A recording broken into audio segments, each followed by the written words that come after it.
बची थी। उसने अपना बैग उठाया और चुपचाप पैर पटकते हुए वापस अपने डॉर्म्स के कमरे की तरफ निकल पड़ा ताकि वो कल की जंग के लिए तैयार हो सके।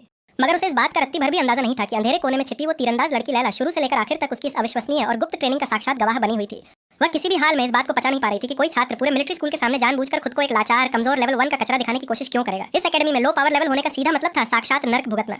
क्विन की इस रहस्यमयी और विरोधाभासी सच्चाई को देखकर लैला के होठों पर एक बहुत ही गहरी और दिलचस्प मुस्कान तैर गई। उसने मन ही मन एक बड़ा फैसला ले लिया था। तुम सचमुच बहुत अनोखे हो क्विन टैलन, उसने बुदबुदाते हुए सोचा। उसने तय कर लिया था कि कल से वो इस लड़के की हर एक हरकत पर अपनी पैनी नजर रखेगी। अगली सुबह ठीक 8 बजे डॉर्म्स के कमरों में एक कर्कश और कान फोड़ने वाले अलार्म की आवाज गूंज उठी। यह मिलिट्री एकेडमी का वेकअप कॉल था, जिसका मतलब था कि सभी छात्रों को तुरंत उठना है, तैयार होना है और ब्रेकफास्ट के लिए कैंटीन की तरफ बढ़ना है। क्विन ने जैसे ही अपनी आंखें खोली, ठीक उसकी आंखों के आगे तैरते हुए एक बेहद खूबसूरत और सुखद सरप्राइज ने उसका स्वागत किया। बधाई हो, तुम्हारा दैनिक कार्य सफलतापूर्वक पूरा हो चुका है। सिस्टम का डेली क्वेस्ट ठीक आधी रात को रीसेट हो गया था और क्विन लगातार 8 घंटे की गहरी नींद लेने में कामयाब रहा था, जिसकी वजह से उसे बिना कोई एक्स्ट्रा मेहनत के सीधे 5 EXP का मुफ्त बोनस मिल गया था। मगर तभी उसके पेट के भीतर से एक बहुत ही जोरदार मरोड़ और गड़गड़ाहट की आवाज गूंजी। मुझे आज आम दिनों से कहीं ज्यादा भयानक भूख लग रही है। शायद कल रात की उस लड़ाई में मेरे बदन की बहुत ज्यादा एनर्जी हीलिंग में खर्च हो गई थी, उसने सोचते हुए कैंटीन का रुख किया। मिलिट्री स्कूल की वो मुख्य कैंटीन एक बहुत बड़ा और विशाल हॉल था, लेकिन वो पूरी तरह से सादा और बेरंग था। सच तो यह था कि पूरा स्कूल ही सफेद दीवारों और बिना किसी तस्वीरों के एकदम फीका दिखता था। यह उस नए युग की मॉडर्न, क्लीन और मिनिमलिस्टिक डिजाइन थी जिसे पूरी दुनिया ने अपना लिया था। कैंटीन के भीतर बड़ी बड़ी टेबल लगी हुई थी, जिनके दोनों तरफ 3-3 छात्रों के बैठने की व्यवस्था थी। लेकिन कदम रखते ही क्विन ने वहां एक बेहद कड़वा नजारा देखा। कैंटीन में बैठने के लिए कोई फिक्स सीटिंग अरेंजमेंट नहीं था, जिसका सीधा मतलब था कि छात्र जहां चाहे वहां बैठ सकते थे। और इसी आजादी ने एकेडमी के भीतर एक बहुत बड़ी सामाजिक दरार डिवाइड्स को जन्म दे दिया था। कमजोर और लो लेवल के छात्र सिर्फ अपने जैसे ही दबे कुचले छात्रों के साथ दुबक कर बैठे थे, जबकि हाई लेवल के घमंडी एलीट्स ने अपने VIP ग्रुप्स बना रखे थे। ताकत का वो पुराना भेदभाव यहाँ खाने की टेबल पर भी साफ दिख रहा था। जब क्विन, पीटर और वार्डन खाने की कतार में लगे अपनी बारी का इंतजार कर रहे थे, तभी उन्होंने देखा कि एक छात्र काफी लेट होने के बावजूद बड़े ठाठ से सीधे आगे बढ़ा। उसने बिना किसी हिचकिचाहट के कतार में लगे बाकी छात्रों को पीछे धकेला और सबसे आगे जाकर कट इन कर लिया। हैरानी की बात यह थी कि पूरी लाइन में से एक भी सिंगल स्टूडेंट ने उसके खिलाफ मुंह खोलने की हिम्मत नहीं की, और उसकी वजह बेहद सादा और खौफनाक थी। उसकी कलाई पर चमकने वाला पावर लेवल उन सबसे कहीं ज्यादा हाई था। क्विन को मिलिट्री की ये बदतमीजी और दादागिरी अंदर से बेहद नापसंद थी, लेकिन इस वक्त वो चुप रहने के अलावा कुछ नहीं कर सकता था। आखिरकार उन तीनों को अपना खाना मिल गया और वे हाथ में ट्रे थामे बैठने के लिए किसी खाली जगह की तलाश करने लगे। क्यों ना हम सब चलकर उस तरफ बैठें, वार्डन ने हॉल के एक एकदम सुनसान कोने की तरफ इशारा करते हुए कहा। क्या तुम सचमुच श्योर हो वार्डन? पीटर ने सहमते हुए पूछा। वो पूरा इलाका सिर्फ लेवल 1 के कचरों का है। अगर तुम चाहो तो हमारे साथ बैठने के लिए मजबूर नहीं हो। क्यों क्विन, मैं सही कह रहा हूँ ना? हाँ, पीटर सही कह रहा है। तुम्हें हमारे चक्कर में खुद पर कोई प्रेशर डालने की जरूरत नहीं है। क्विन ने भी न्यूट्रल स्वर में हामी भरी। तुम दोनों ये क्या बकवास और फालतू बातें कर रहे हो? हम सब दोस्त हैं और मुझे इस एकेडमी के इस घटिया और बकवास पावर लेवल हायरार्की की रत्ती भर भी परवाह नहीं है, वार्डन ने चिढ़कर कहा। वे तीनों जाकर उस कोने की टेबल पर बैठ गए। धीरे धीरे पूरी कैंटीन छात्रों से खचाखच भर गई, लेकिन पूरे हॉल में से एक भी सिंगल स्टूडेंट ने भूल कर भी उनकी टेबल पर आकर बैठने की जरूरत नहीं की। और इस अछूत बर्ताव के पीछे सिर्फ एक ही वजह थी, वे सब वार्डन से बुरी तरह खौफ खाते थे। लो लेवल के छात्र दूर से ही वार्डन की कलाई पर चमकता हुआ वो गॉटियर नंबर देख सकते थे, और वे किसी भी तरह के अनचाहे लफड़े से बचने के लिए उस टेबल से कोसों दूर भाग रहे थे। जैसे ही खाना टेबल पर रखा गया, क्विन ने बिना कोई लाज शर्म के पागलों की तरह उस पर धावा बोल दिया। वह अपनी प्लेट की हर एक चीज को ऐसे निगल रहा था मानो सदियों का भूखा हो, यहाँ तक कि उन सब्जियों को भी जिन्हें वो नापसंद करता था। हे पीटर, अगर तुम अपनी प्लेट का वो हिस्सा नहीं खाने वाले हो तो क्या मैं उसे ले सकता हूँ? क्विन ने हाँफते हुए बीच में ही पूछा। हाँ जरूर, तुम पूरा रख लो। पीटर ने हैरान होकर अपनी ट्रे उसकी तरफ खिसका दी। क्विन ने न सिर्फ अपनी पूरी प्लेट साफ की, बल्कि उसने पीटर और वार्डन का छोड़ा हुआ सारा खाना भी पलक झपकते ही साफ कर दिया। इसके साथ ही उसने कैंटीन काउंटर से पानी की पूरी 8 बोतलें उठा ली थी, क्योंकि वो अपनी क्वेस्ट पूरी करना चाहता था। उसने पिछली बार नोटिस किया था कि धूप में जाने पर उसका बदन जरूरत से ज्यादा पसीना छोड़ता था, और पहले से पानी पीकर रखने की वजह से उसे डिहाइड्रेशन नहीं हुआ था। अगर मिलिट्री वाले उन्हें आज फिर धूप में ले जाते तो यह पानी उसके लिए जीवन दान साबित होता। भाई साहब, मानने पड़ेगा क्विन, तुम दिखने में तो इतने दुबले पतले सुकड़े जैसे हो, लेकिन तुमने अकेले शेर की तरह इतना सारा खाना कैसे ठूस लिया? वार्डन ने अपनी आंखें बड़ी करते हुए मजाक उड़ाया। भले ही क्विन ने अपनी क्षमता से कहीं ज्यादा खाना खा लिया था, लेकिन न जाने क्यों उसके पेट के गहरे कोने में अब भी एक हल्की सी भूखी तड़प बची हुई थी, जो पूरी तरह शांत होने का नाम नहीं ले रही थी। शुक्र था कि वो दर्द बर्दाश्त के काबिल था। टिंग, तभी हवा में एक बार फिर नीली डिजिटल नोटिफिकेशन स्क्रीन चमकी, जिसने उसके चेहरे पर एक गहरी संतुष्टि बिखेर दी। दैनिक कार्य पूरा हुआ, तुमने 2 लीटर पानी पीने का टास्क पूरा कर लिया है। क्विन अब अपने अगले लेवल अप की जादुई मंजिल से महज 20 EXP पॉइंट्स दूर था। वो ये देखने के लिए बेताब था कि लेवल 2 पर पहुंचते ही सिस्टम उसे क्या नए फायदे और पावर्स देता है। तभी उसे याद आया कि कल उसे एक नया स्किल मिला था। उसने बिना कोई आहट किए मन ही मन कमांड दी और अपनी आंखों के सामने वार्डन पर सीधे इंस्पेक्ट स्किल को एक्टिवेट कर दिया। अगले ही पल हवा में वार्डन की पूरी गुप्त कॉम्बैट प्रोफाइल खुलकर तैरने लगी। वहां लिखे डेटा को पढ़ते ही क्विन के दिमाग के सारे पुर्जे हिल गए। वह अपनी जगह पर पूरी तरह सन्न रह गया। अविश्वसनीय रूप से सिस्टम साफ साफ कह रहा था कि इस वक्त वार्डन के पास कोई भी एबिलिटी यानी थी। हे वार्डन, क्या तुम इस वक्त भी एरन की वो आइस पावर्स इस्तेमाल करने की ताकत रखते हो? क्विन ने अपनी उलझन दूर करने के लिए अचानक सीधे सवाल पूछ लिया। अरे वाह क्विन, मुझे नहीं पता था कि तुम मेरे बारे में जानने के लिए इतने ज्यादा बेताब रहते हो। वार्डन ने शरारती अंदाज में मुस्कुराते हुए अपने सिर के पिछले हिस्से को खुजलाया। वार्डन ने अपनी आवाज धीमी करते हुए असली राज खोला। दरअसल मेरी ये कॉपी करने की एबिलिटी हर रोज रात के ठीक 12 बजे पूरी तरह से रीसेट हो जाती है, और आज सुबह से मैंने अभी तक किसी भी एबिलिटी यूजर को टच नहीं किया है। हाँ, मैंने सुबह सिर्फ तुम दोनों को ही छुआ है, लेकिन मेरी इस कॉपी करने की शक्ति के लिए तुम दोनों के दोनों बिल्कुल खाली डिब्बे डड्स साबित हुए हो, उसने हंसते हुए कहा। ब्रेकफास्ट खत्म होने के बाद सभी छात्रों के लिए अपनी पहली होम रूम क्लास की तरफ बढ़ने का समय हो चुका था। जब वे लंबे कॉरिडोर से गुजर रहे थे तो पीटर और क्विन की नजरें अचानक सामने खड़े कायल पर जा टिकी। कायल देखने में बिल्कुल फिट और टॉप कंडीशन में लग रहा था। मिलिट्री के हीलर्स ने उसके सारे जख्म गायब कर दिए थे, लेकिन जैसे ही वो क्विन के पास से गुजरा उसने जानबूझकर अपनी आंखें चुरा ली और सीधे आगे निकल गया। क्या तुम्हें लगता है क्विन कि ये साला हमारी शिकायत क्लास टीचर से कर देगा? पीटर ने घबराते हुए क्विन के कान के पास जाकर फुसफुसाया। नहीं, मुझे पूरा यकीन है कि वो ऐसा कभी नहीं करेगा। पूरे स्कूल के सामने ये कबूल करना कि वो खुद से कम लेवल वाले छात्र से बुरी तरह पिट गया था, उसके आत्मसम्मान के लिए एक बहुत बड़ी जिल्लत होगी। अगर दूसरों को इसकी भनक लगी तो वो खुद बाकी एलीट्स का अगला टारगेट बन जाएगा, क्विन ने शांत स्वर में समझाया। आखिरकार वे अपनी पहली ट्यूटर क्लास के भीतर दाखिल हुए। उनके होम रूम का इंचार्ज कोई और नहीं बल्कि वही टीचर डेल था, जिसने कल उन्हें पूरे स्कूल का टूर करवाया था। सभी छात्रों ने अपनी अपनी सीटें चुननी शुरू कर दी और बिल्कुल कैंटीन की तरह यहाँ भी लोगों ने सिर्फ अपने पावर लेवल वाले कैडेट्स के बगल में बैठना पसंद किया, सिवाय उस पागल वार्डन के। वार्डन ने आगे की चमचमाती एलीट सीटें छोड़ दी और सीधे क्लास के सबसे पिछले हिस्से में चला आया। उसने बिना किसी झिझक के सीधे पीटर और क्विन के ठीक बीचों बीच अपनी सीट जमा ली। लेवल 5 के गॉड टियर स्टूडेंट को इस तरह नीचे रेंगते कचरों के साथ बैठते देखकर पूरी क्लास के भीतर अचानक फुसफुसाहट और कानाफूसी का एक भयानक दौर शुरू हो गया। ये साला पागल हो गया है क्या? वो उन बॉटम फीडर्स यानी गटर के कीड़ों के साथ पीछे क्या कर रहा है? आगे बैठा एक छात्र गुस्से में बुदबुदाया। हाँ भाई, मैंने सुबह कैंटीन में भी देखा था, ये साला खाना भी उन्हीं के साथ बैठकर ठूस रहा था। दूसरे स्टूडेंट ने उसकी बात में हाँ मिलाई। क्या इसकी इस हरकत से स्कूल का पूरा हायरार्की सिस्टम खतरे में नहीं पड़ जाएगा? अगर सीनियर सेकंड ईयर के स्टूडेंट्स को इसकी भनक लगी तो क्या वे चुप बैठेंगे? जाहिर है कि वे चुप नहीं बैठेंगे। अगर ये लड़का इसी तरह मिलिट्री एकेडमी के पवित्र नियमों की धज्जियां उड़ाता रहा तो सेकंड ईयर के सीनियर एलीट्स उसे उसकी औकात दिखाने के लिए जरूर बीच में स्टेप इन करेंगे। शक्तियों के आधार पर मिलने वाला ये भेदभाव सिर्फ इस मिलिट्री स्कूल की कहानी नहीं थी, बल्कि ये पूरी इंसानी सोसाइटी का सबसे बड़ा कड़वा सच बन चुका था। आपका पावर लेवल जितना हाई होगा, समाज में आपको उतनी ही आलीशान नौकरी और हैवी सैलरी पैकेज मिलेगा। सरकार भी सिर्फ उन्हीं लोगों को अपना पूरा सपोर्ट और संसाधन सौंपती थी, जबकि बाकी के कमजोर और बिना शक्ति वाले अभागे लोगों को सिस्टम पूरी तरह भुलाकर लावारिस छोड़ देता था। और इस पिरामिड के शीर्ष पर बैठे उन ताकतवर एलिट्स को इस जालिम व्यवस्था से रत्ती भर भी कोई प्रॉब्लम नहीं थी। उनके नीचे मौजूद लो लेवल के लोग एक नई स्किल सीखने की भीख में उनके तलवे चाटने को भी तैयार रहते थे, इस उम्मीद में कि शायद एक दिन उनका भी लेवल बढ़ सके। और जो कोई भी इस सिस्टम को चुनौती देने की कोशिश करता, उसे हमेशा के लिए खामोश कर दिया जाता था। यही वो मुख्य और सबसे बड़ी वजह थी जिसके कारण इस दुनिया में बागी प्योर ग्रुप का जन्म हुआ था। वे शक्तियों के इस अमानवीय और क्रूर सिस्टम को जड़ से उखाड़ फेंकने के लिए जंग लड़ रहे थे, और यही वजह थी कि मिलिट्री और सरकार उन्हें खूंखार आतंकवादियों की तरह ट्रीट करती थी। टीचर डेल ने अपनी लेक्चर की शुरुआत की, जो इस स्कूल के बेसिक नियमों और सालों पहले हुए उस महान ग्रेट वॉर के इतिहास के बारे में था। जब हम दाल्की प्रजाति के खिलाफ उस महायुद्ध में पूरी तरह हार की कगार पर पहुंच चुके थे, ठीक उसी खौफनाक मोड़ पर वे मसीहा बनकर हमारे सामने आए थे, जिन्हें आज हम सब इतिहास में ओरिजिनल्स के नाम से जानते हैं। डेल की आवाज गंभीर हो गई। पूरी मानव जाति के लिए जादुई शक्तियों का यह पहला आधिकारिक परिचय था। हम सब इस बात से पूरी तरह अनजान थे कि उन ओरिजिनल्स ने इन शक्तियों को सैकड़ों सालों से पूरी दुनिया से छिपाकर सिर्फ और सिर्फ अपनी ब्लड लाइन के भीतर कैद कर रखा था। इंसानियत को बचाने की खातिर उन्होंने अपनी कुछ बुनियादी एबिलिटीज को बाकी इंसानों के साथ शेयर करना स्वीकार किया, लेकिन अपनी सबसे खतरनाक शक्तियों को उन्होंने आज भी गुप्त रखा है। जब हम ओरिजिनल की बात करते हैं तो हमारा मतलब उस शक्ति के मूल संस्थापकों से होता है, जिन्होंने अपनी ताकत को मिलिट्री को भी नहीं सौंपा। डेल के चेहरे की वो चिरपरिचित मुस्कान अचानक गायब हो गई और वहाँ एक डरावनी संजीदगी छा गई। भले ही इस वक्त हम सब एक शांति समझौते के दौर में जी रहे हैं, लेकिन कोई नहीं जानता कि वो भीषण युद्ध किस पल किस सेकंड दोबारा छिड़ जाए। और यही वो इकलौती वजह है कि आप सब आज इस मिलिट्री एकेडमी के भीतर खड़े हैं।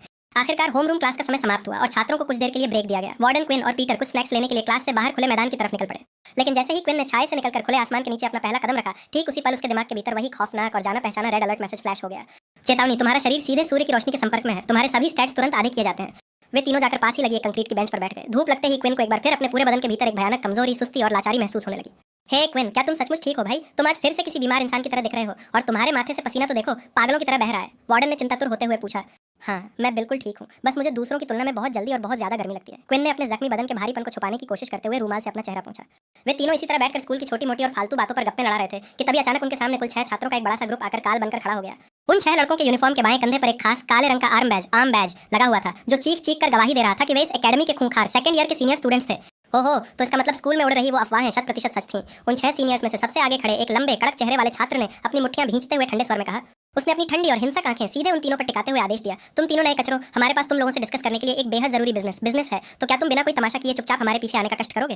क्विन, पीटर और वार्डन उन 6 सीनियर्स के सख्त पहरे के बीच स्कूल के एक बिल्कुल अलग हिस्से की तरफ बढ़ रहे थे। ये पूरा कैंपस कई अलग अलग सेक्टर्स में बटा हुआ था। सेकंड ईयर की मुख्य बिल्डिंग फर्स्ट ईयर के कैडेट्स से काफी दूर और पूरी तरह से अलग थी। यही वजह थी कि आम दिनों में सीनियर्स और जूनियर्स के बीच किसी भी तरह का कोई सीधा इंटरेक्शन नहीं होता था। क्या हमें यहाँ से सीधा भाग नहीं जाना चाहिए? पीटर ने थरथराते हुए बेहद धीमी आवाज में क्विन के कान के पास फुसफुसाया। उसका दिल डर के मारे तेजी से धड़क रहा था।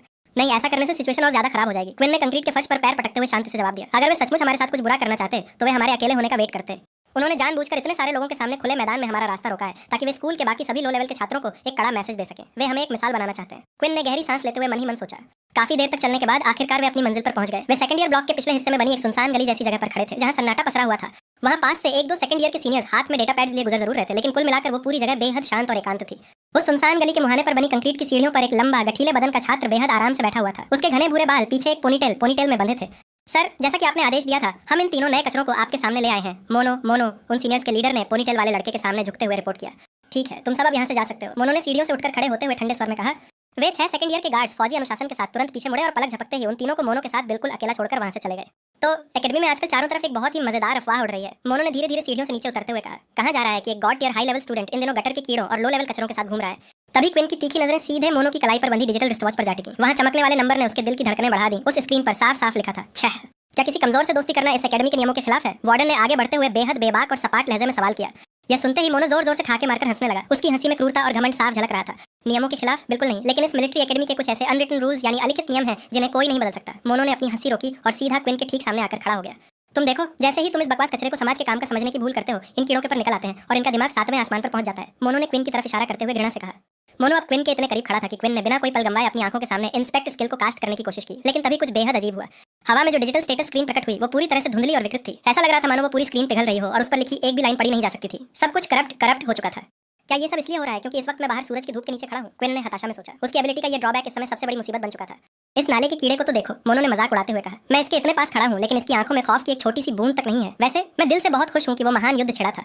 मोनो ने अपने चेहरे पर एक हिंसक मुस्कान लाते हुए कहा, क्योंकि उस जंग ने तुम जैसे कमजोर और फालतू लोगों का पृथ्वी से सफाया कर दिया और इस ब्रह्मांड में सिर्फ हम जैसे शक्तिशाली और स्ट्रॉन्ग लोग ही जिंदा बचे। मोनो के मुंह से निकले इन घिनौने शब्दों को सुनते ही क्विन के भीतर का खून पागलों की तरह खौलने लगा। वो उस युद्ध से अपनी पूरी आत्मा से नफरत करता था। उसी जंग ने उससे उसका सब कुछ छीन लिया था। उसके प्यारे माता पिता को हमेशा के लिए मार डाला था। अब क्विन को इस बात की रत्ती भर भी परवाह नहीं थी कि नतीजा क्या होने वाला है या उसे कितनी बुरी तरह पीटा जाएगा। इस वक्त उसके दिमाग पर सिर्फ एक ही भूत सवार था कि वो अपनी पूरी ताकत बटोर कर इस साले मोनो के चेहरे पर एक जोरदार मुक्का जड़े। इस दूरी से भले ही धूप के ड्रॉबैक की वजह से उसका घूंसा थोड़ा धीमा होता, लेकिन वो इतने करीब था कि निशाना चूकने का कोई चांस नहीं था। क्विन अब अपने गुस्से को रोक नहीं पाया और उसने पूरी ताकत से मुक्का आगे की तरफ हवा में लहरा दिया। लेकिन इससे पहले कि क्विन का वो मुक्का मोनो की त्वचा को छू भी पाता, मोनो ने पहले ही भांप लिया था। उसने बड़ी आसानी से बस एक छोटा सा कदम पीछे की तरफ बढ़ाया और क्विन का वो भारी घूंसा सिर्फ खाली हवा को चीरता हुआ निकल गया। वार्डन ने इस बेहतरीन मौके का फायदा उठाने का फैसला किया। जैसे ही मोनो का बैलेंस पीछे की तरफ हुआ, वार्डन बिजली की रफ्तार से मोनो को कसकर दबोचने ग्रैब के लिए आगे बढ़ा ताकि वो उसकी शक्ति को कॉपी कर सके।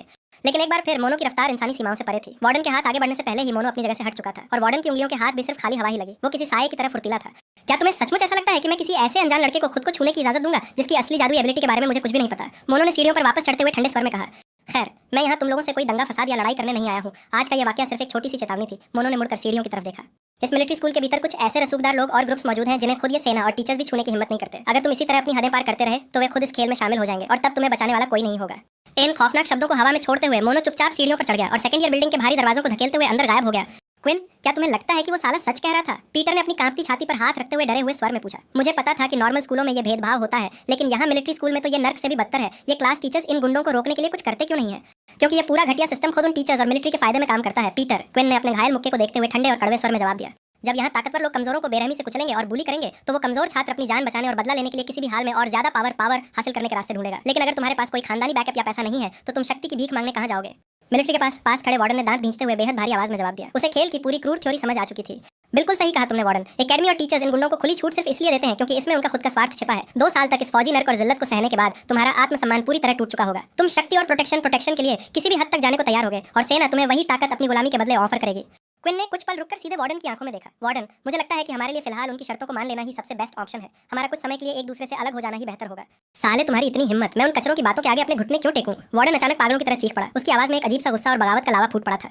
वार्डन का यह अचानक हुआ भयानक विस्फोट देखकर क्विन दंग रह गया। वो समझ नहीं पा रहा था कि वार्डन उसकी इस छोटी सी सलाह पर इतना ज्यादा हाइपर और उग्र क्यों हो रहा था। देखो वार्डन, मैं अच्छी तरह जानता हूँ कि तुम अपनी तरफ से मेरी और पीटर की मदद करने की कोशिश कर रहे हो, लेकिन शायद तुम इस कड़वे सच को कभी नहीं समझ पाओगे क्योंकि तुम हमारी तरह कभी पूरी तरह लाचार और शक्तिहीन पावरलेस नहीं रहे हो। जब हम उनके बनाए नियम तोड़ेंगे तो वे गॉड टियर होने की वजह से तुम्हारा कुछ नहीं बिगाड़ पाएंगे। वे सीधे आकर मेरी और पीटर की खाल उधेड़ देंगे। क्विन को वार्डन से ये कड़वी बात कहते हुए अंदर से बिल्कुल भी अच्छा नहीं लग रहा था। आखिरकार वार्डन इस पूरी एकेडमी में इकलौता ऐसा हाई लेवल एलीट था जो बिना किसी भेदभाव के उनके साथ बराबरी से पेश आया था। अब तक उसकी मौजूदगी ही उनके लिए एक ढाल बनी हुई थी। जब भी क्विन और पीटर गलियारे में वार्डन के साथ चलते थे तो बाकी घमंडी एलीट्स उनके पास फटकने की भी हिम्मत नहीं करते थे। लेकिन इस दोस्ती ने अब तालाब की बहुत बड़ी और खूंखार मछलियों का ध्यान अपनी तरफ खींच लिया था। एक ऐसा संकट जिसे झेलने की औकात इस वक्त उन दोनों के पास नहीं थी। कम से कम अभी तो बिल्कुल नहीं। ठीक है साले, जैसी तुम्हारी मर्जी, तुम्हें जो करना है करो, वार्डन ने गुस्से में चिल्लाकर कहा और झटके से मुड़कर तेजी से पैर पटकता हुआ वापस डॉर्म्स की मुख्य बिल्डिंग की तरफ भाग खड़ा हुआ।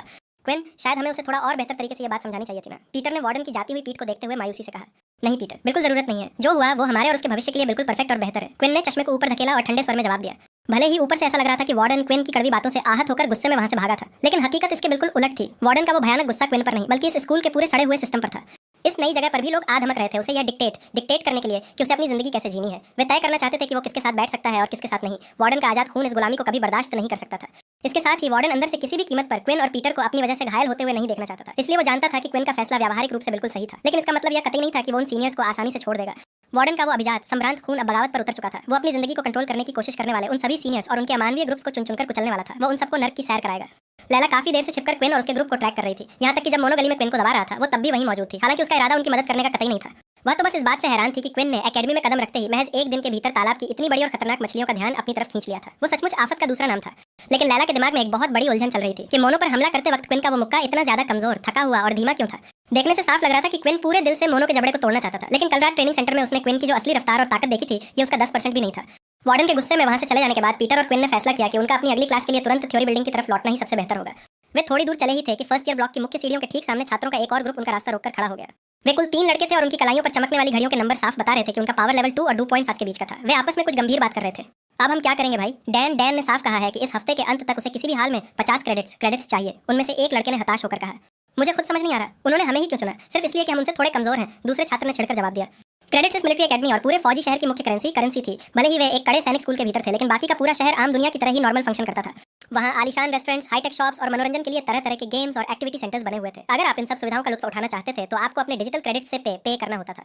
एकेडमी की तरफ से सभी कैडेट्स को मुफ्त खाना तो जरूर मिलता था, लेकिन उसके साथ ही रोजाना सुबह उनके रिस्टवॉच पर 10 क्रेडिट्स का एक बेसिक डेली अलाउंस भी भेजा जाता था। छात्र कठिन मिलिट्री मिशंस में टॉप करके स्कूल की एक्टिविटीज और रिवॉर्ड्स के जरिए और ज्यादा क्रेडिट्स कमा सकते थे। पीटर और क्विन उन लड़कों के पास से चुपचाप गुजरने लगे ताकि क्लास में पहुंच सकें। लेकिन तभी उन सीनियर्स के ग्रुप में से एक लड़के की तीखी नजरें उन दोनों पर पड़ गईं। ए तुम दोनों वहीं रुक जाओ, उसने जोर से चिल्लाकर हुक्म दिया। उसकी आवाज सुनते ही पीटर के पैर जमीन पर जम गए और वो डर के मारे तुरंत रुक गया, लेकिन क्विन ने उसे पूरी तरह इग्नोर किया और सीधा आगे चलता रहा। ओए बेरे, सुनाई नहीं दे रहा क्या? मैंने कहा रुक, उस लड़के ने गुस्से में कहा। तभी दूसरे स्टूडेंट ने तेजी से छलांग लगाई और सीधे क्विन के आगे आकर खड़ा हो गया और उसे धक्का देकर वापस पीछे पीटर के पास धकेल दिया। क्विन मन ही मन बस यही दुआ कर रहा था कि काश धूप के नीचे एक और लड़ाई का सीन क्रिएट न हो। अगर वो किसी तरह बस एक बार इस थ्योरी बिल्डिंग के अंदर पहुंच जाता तो फुल स्टैट्स के साथ उसे इनसे कोई डर नहीं था। भाई साहब, लगता है मुझे हमारी क्रेडिट्स की प्रॉब्लम का सबसे बेस्ट सोल्यूशन मिल गया है। तुम दोनों ही इस पूरे स्कूल के इकलौते भागे लेवल 1 के कचरे हो ना? उस लड़के ने घिनौनी मुस्कान के साथ कहा। चलो बिना कोई बकवास किए तुम दोनों चुपचाप 10-10 क्रेडिट्स हमारे हवाले करो और बिना मार खाए सीधे अंदर दफा हो जाओ। उसने रंगदारी मांगते हुए अपना हाथ आगे बढ़ाया। लेकिन मैम, हमारे पास कुल मिलाकर यही 10 क्रेडिट्स बचे हैं। अगर ये भी दे दिए तो हमारे पास कुछ नहीं बचेगा। पीटर ने रोते हुए चेहरे के साथ शिकायत की। देखो छोटे, मुझे ये फालतू नाटक करने का कोई शौक नहीं है, लेकिन अगर मैं आज क्रेडिट्स लेकर नहीं गया तो सीनियर मेरी खाल उधेड़ देंगे, इसलिए सीधा अपना वॉच निकालो और ट्रांसफर करो, उसने धमकी भरे स्वर में कहा। पीटर ने एक आखिरी उम्मीद के साथ बगल में खड़े क्विन की तरफ देखा। शायद वो सोच रहा था कि क्विन कल रात की तरह कोई जादुई चमत्कार करेगा, लेकिन क्विन जानता था कि मोनो पर वार खाली जाने के बाद वो धूप में पूरी तरह लाचार था। इसके अलावा वे सामने खड़े तीनों लड़के लेवल 2 के थे। अगर क्विन अपनी फुल स्ट्रेंथ पर भी होता तो एक साथ 3 एबिलिटी यूजर्स को अकेले धूल चटाना उसके लिए लगभग नामुमकिन था। रिस्क बहुत बड़ा था। क्विन ने ठंडे दिमाग से फैसला किया कि इस वक्त चुपचाप क्रेडिट सौंप देना ही उनके लिए सबसे अक्लमंदी का रास्ता था। बिना वजह एक दर्दनाक लड़ाई हारकर जलील होने और बाद में जबरदस्ती पैसे छिनवाने से ये कहीं बेहतर था। लेकिन जैसे ही उनके डिवाइस आपस में टच होने वाले थे, ठीक उसी पल क्विन के दिमाग के भीतर एक परिचित और भारी इलेक्ट्रॉनिक घंटी बज उठी। विशेष मिशन, तुम्हें एक नया कॉम्बैट क्वेस्ट सौंपा जाता है। यह नया क्वेस्ट देखते ही अचानक क्विन के दिल की धड़कनें बढ़ गईं और उसका इरादा पूरी तरह डगमगा गया। उस हैवी एडिशनल ईएक्सपी और तेजी से लेवल अप करने के लालच ने उसे बुरी तरह सम्मोहित कर दिया था। लेकिन क्विन इतना मूर्ख नहीं था कि वो अपने लालच को खुद पर हावी होने दे। इस वक्त सामने 3 एबिलिटी यूजर्स खड़े थे, जबकि सिस्टम ने उसे सिर्फ एक खास छात्र को हराने का टास्क दिया था, जिसका नाम था राइली। उसे सबसे पहले किसी भी तरह इस थ्योरी बिल्डिंग की छाई के भीतर घुसना था ताकि वो अपना स्किल बिना किसी ग्लिच के इस्तेमाल कर सके और जान सके कि इनमें से राइली कौन है। धूप में सब कुछ धुंधला था। अंत में क्विन ने अपनी योजना के मुताबिक चुपचाप अपने 10 क्रेडिट्स ट्रांसफर कर दी। उसने अपनी घड़ी को उस लड़के के डिवाइस से टच किया और क्रेडिट्स कट गए। पीटर ने भी रोते हुए वही किया और आखिरकार उन दोनों को आगे बढ़ने का रास्ता मिल गया।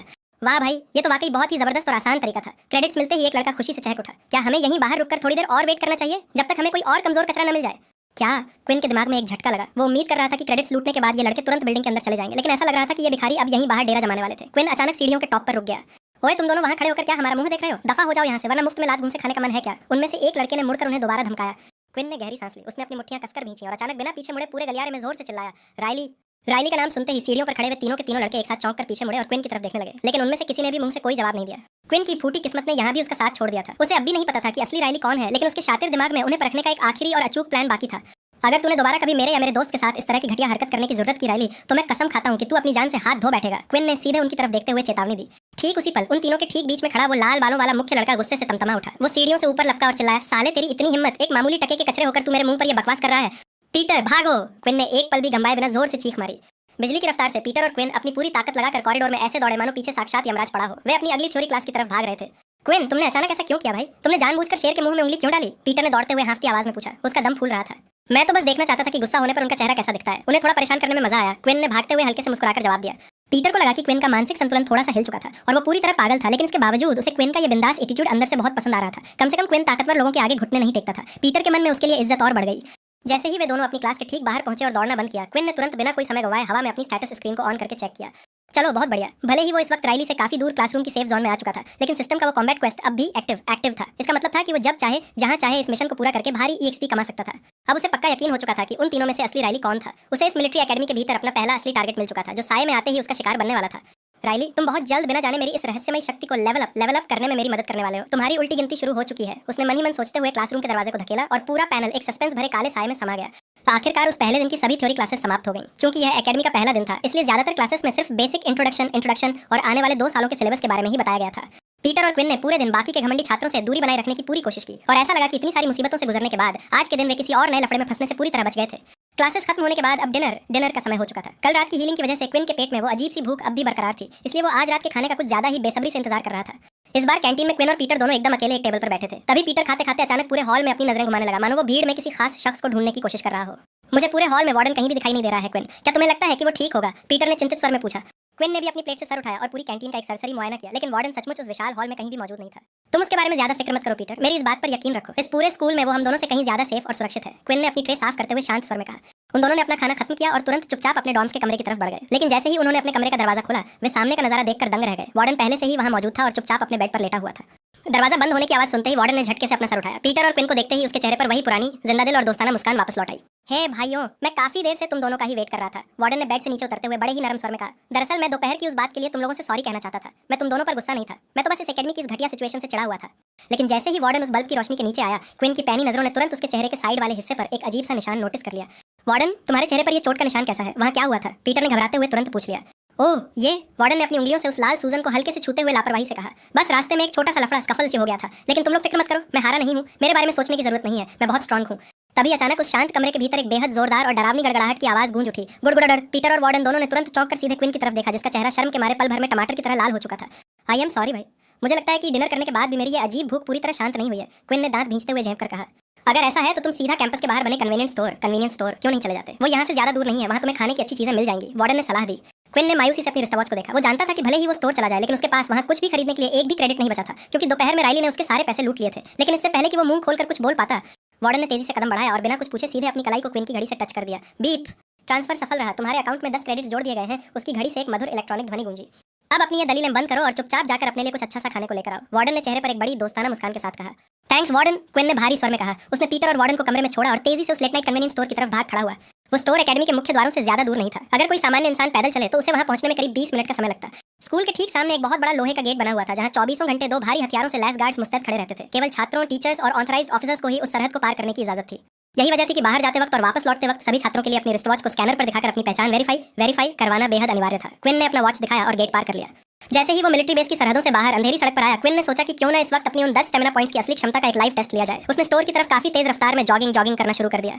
लगातार 5 मिनट तक पूरी ताकत से दौड़ने के बाद क्विन को एक बहुत बड़ा झटका लगा। उसे महसूस हुआ कि उसकी सांसें बिल्कुल सामान्य थीं और उसके सीने में थकावट का एक छोटा सा भी नामो निशान नहीं था, जबकि पहले का उसका कमजोर शरीर इतने में ही ढेर हो जाता।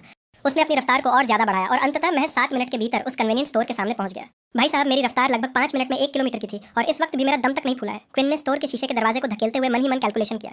इसके साथ ही रात के इस घने अंधेरे में दौड़ते वक्त उसने एक और चमत्कारी बात नोटिस की थी। उसकी आंखों के सामने दूर दूर तक फैली हर एक चीज बिल्कुल साफ और क्रिस्टल क्लियर दिखाई दे रही थी। सड़क पर एक भी स्ट्रीट लाइट नहीं जल रही थी, लेकिन इसके बावजूद उसे ऐसा महसूस हो रहा था मानो पूर्णिमा के चांद ने पूरी घाटी को अपनी रोशनी से सराबोर कर रखा हो। यह एक तरह का नाइट विजन हुनर था जो उसे बिना मांगे मिल गया था। टिंग। तभी उसके दिमाग के भीतर एक बार फिर वही परिचित इलेक्ट्रॉनिक बीप गूंज उठी, जिसने उसकी भूख की याद दिलाई। चेतावनी, तुम्हारी भूख धीरे धीरे बढ़ रही है। हाँ मुझे पता है, मुझे अपनी इस भूख को जानने के लिए किसी फालतू सिस्टम की वार्निंग की कोई जरूरत नहीं है। क्विन ने चिढ़कर बुदबुदाते हुए स्टोर की अलमारियों की तरफ कदम बढ़ाए। क्विन ने काउंटर की तरफ बढ़ते हुए अपनी पसंद के कुछ लेट नाइट स्नैक्स उठाए, जैसे कि ठंडी आइसक्रीम और आलू के चिप्स के कुछ पैकेट्स। लेकिन तभी जैसे ही वो अगले कॉरिडोर की तरफ मुड़ा, उसका पूरा बदन हवा में ही जम गया। सामने उसी स्टोर के दूसरे छोर पर वो लाल बालों वाला बुली राइली और उसके दोनों चमचे खड़े होकर कुछ शॉपिंग कर रहे थे। वे जोर जोर से हंस रहे थे। क्विन ने बिना कोई आहट किए तुरंत खुद को नीचे झुकाया, डक, और एक बड़ी शेल्फ की आड़ में छिप गया। वो चुपचाप उनके स्टोर से बाहर निकलने का इंतजार करने लगा, ताकि कोई बेवजह का सीन क्रिएट न हो।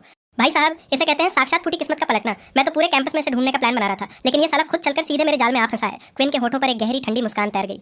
अलमारी के पीछे छिपे छिपे जब वो चारों तरफ नजरें दौड़ा रहा था, तभी उसने नोटिस किया कि वो ठीक मुखौटों मास्क सेक्शन वाले डिपार्टमेंट के बीचों बीच बैठा हुआ था। वहां टंगे दर्जनों चेहरों के बीच एक खास मास्क ने उसका पूरा ध्यान अपनी तरफ खींच लिया।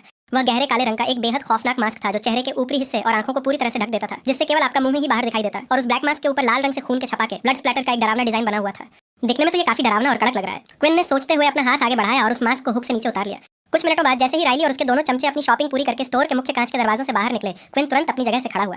लेकिन उस पूरे समय उस दुकान के पिछले कोने में खड़ी वो तीरंदाज लड़की लैला भी चुपचाप क्विन की इस अजीबोगरीब हरकत को देख रही थी। उसने देखा कि क्विन ने काउंटर पर क्या रखा था। ये क्या बकवास है, अभी तो हैलोवीन आने में महीनों का समय बाकी है। फिर ये लड़का आधी रात को इस तरह का डरावना मुखौटा क्यों खरीद रहा है? लैला का दिमाग चकराने लगा।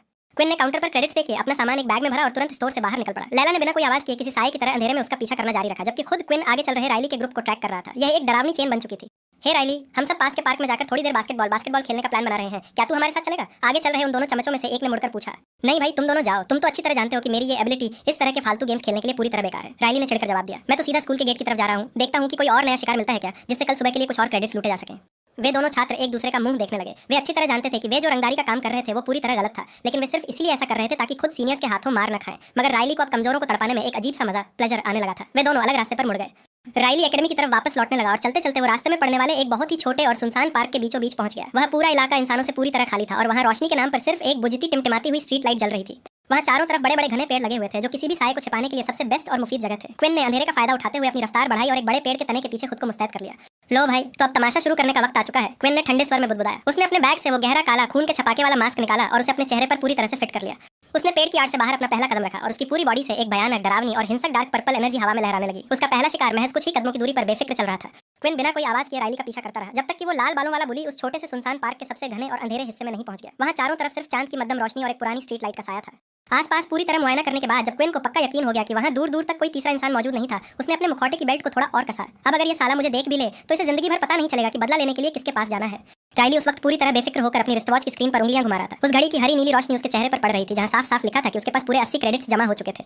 भाई साहब, मैं सचमुच एक जीनियस हूँ, मुझे ये काम पहले ही शुरू कर देना चाहिए था, राइली ने लालच से मुस्कुराते हुए खुद से कहा। अब मेरे पास डैन को देने के लिए पूरे पैसे हैं और कुछ मेरे खुद के ऐश और आराम के लिए भी बच जाएंगे। जब तक मैं डैन की गुड बुक्स में हूँ, इस अकेडमी में किसी माई के लाल की हिम्मत नहीं जो मुझ पर हाथ भी उठा सके।